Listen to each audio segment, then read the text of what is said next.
Nigel Farage sense. is on her leaflet, and of course, Well, there's many people that are saying it's time for you to tie up with reform in some way. Are you considering it? No, I want to make sure that we get back with as many MPs as possible, and reform has no members of Parliament. That's my aim. Rishi Sunak apologised again over his early D-Day departure at last night's leaders' event.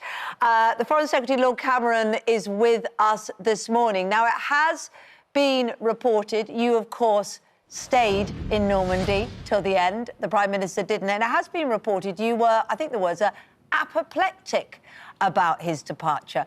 How did you react? What did you say to him? How did you even find out he's gone? What you report is not true at all. I mean, the Prime Minister... Prime Ministers have to make lots of... It was the Times that reported it, I know. not me. Well, no, it was, no, sorry. Well, the Times is wrong. That is not what I thought and not what I said. Prime Ministers have to make lots of difficult decisions about when to go to things and when to leave things and who to see and all the rest of it. And to be fair to Rishi, he went to the key event in Portsmouth with all of the D-Day veterans in the UK, and then he went to the key event above the British Normandy beaches, which is, again, a beautiful event, and he met lots of veterans there. Then he left to go back to the UK, and then immediately said he had made a mistake and he had wished he had stayed. And I think we should leave it there, because that's the sort of guy he is. He made a mistake. Instead of digging in and defending it, he said, actually, no, I got that one wrong. I should have stayed. Good work on defending him and defending that position. But unfortunately, it's one of those moments that cuts through all the politics that every politician is trying to talk about in an election campaign, isn't it? Because you've been there, you were there this time. I remember how moved, and you talked about how moved you were to be there 10 years ago. I was lucky enough to be very much on the outside looking in, bringing coverage for Good Morning Britain. And I didn't want to leave. And I guess that's the problem, isn't it? That people don't understand why he wanted to leave or why he considered anything else at that point. Just like on the leadership event last night, members of the audience were bringing up the image of the Queen sitting alone at her funeral, observing the rules at the Duke of Edinburgh's funeral, her husband's funeral, observing the rules, when we then found out that things weren't being observed at number 10. It's that trust problem. So I can understand your defence of it, but can you be honest about your gut feeling about it? Obviously, look, I think these events are magnificent, and the older the D-Day veterans get, the more moving it is to hear from them, because, of course, really the only ones surviving now are ones who were 18 at the time. They, you know, so many of them said we were little more than boys when we came over, and for some of them it was the first time they'd left Britain, and it was incredibly moving to hear their stories. And it is about them, and that's why I think we should continue to make it about them. But look... But we're only not making it about them because the Prime Minister didn't stay to be with them.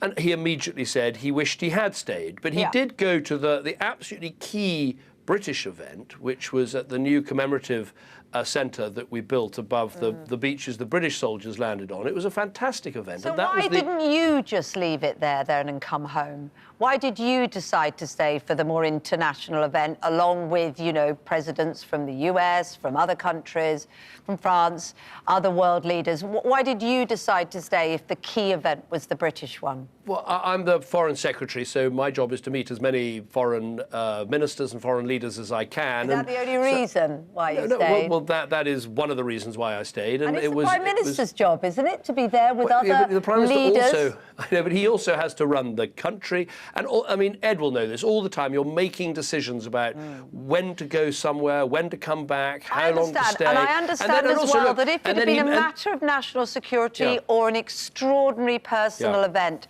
people would have felt differently if he explained that. But he hasn't said that. He has explained that it was a mistake because he came back to do some interviews, which, of course, are important in an election campaign. But, you know, I think this is where, whatever he says now on this issue, there is a trust problem and a sense of emotional connection problem as well. Well, I think it's time to move on to the substance, which is, you know, which government has done more for veterans than this one. We put in place the LIBOR fines, where we've used the money from the city to pour money into veterans projects and helping veterans. We have a veterans minister, Johnny Mercer, sitting around the cabinet table. We've built extraordinary monuments like the one above Gold Beach, which is absolutely beautiful and brilliantly done. So I hope we'll also be judged on the record of what Rishi Sunak has done when it comes to not just veterans, but also defence, where we're increasing defence spending to 2.5% of GDP, which I think is a really bold and correct choice in this dangerous world. And it's not being matched by the Labour Party. And I think that's a mistake, because we're going to need to lead NATO on this issue and try and get everyone's defence spending up in clearly what is a much more dangerous environment. You want to move on, so we will.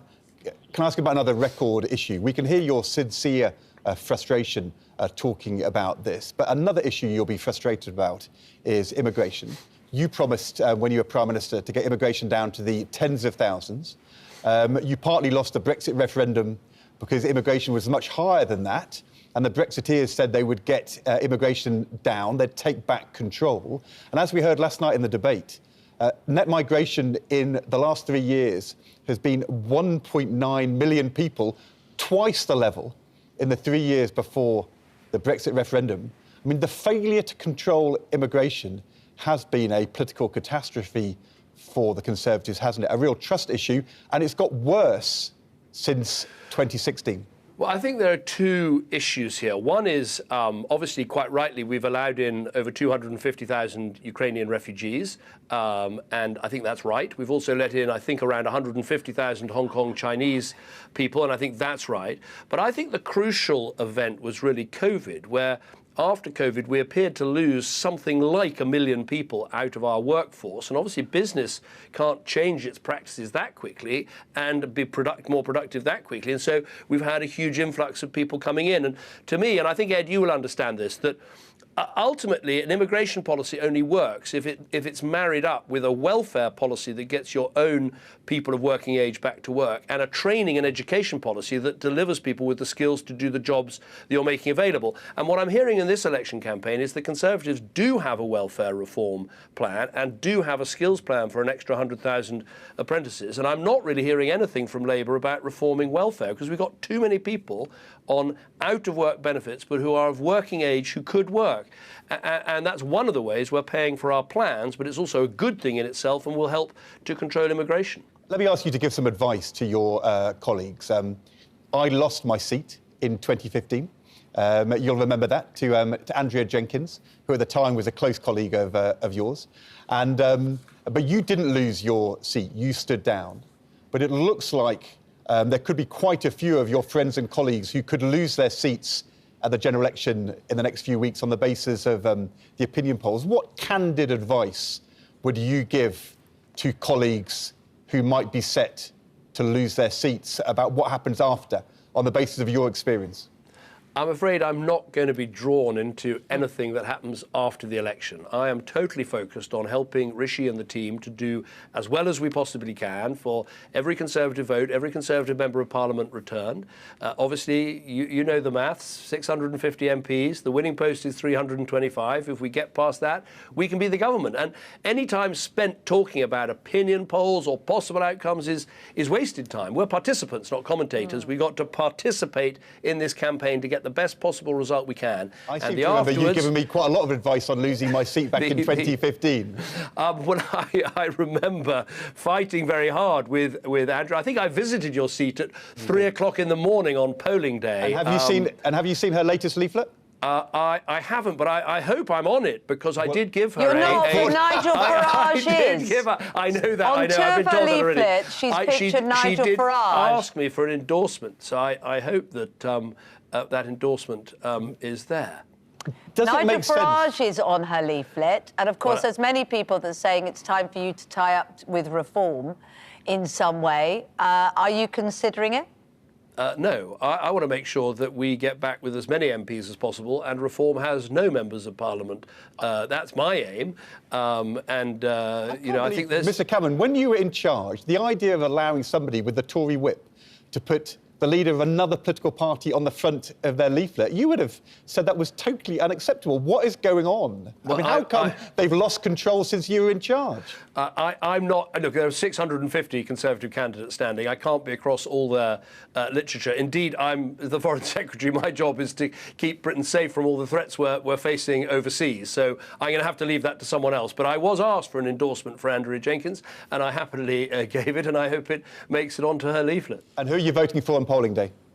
Well, I'm a peer. I'm not sure I'm allowed to vote, but I will obviously be encouraging people to vote Conservative. I've already got a polling day plan. I'm going to be out delivering leaflets at dawn and doing everything I can. We should say, actually, in the spirit of fairness, that we've shown Andrea Jenkins' leaflet. There are other candidates available in that area to make sure that they don't all complain to us. But it's very good to talk to you, Foreign Secretary, this morning. Good to speak to you, Lord Cameron. Thank you very much indeed. Appreciate it.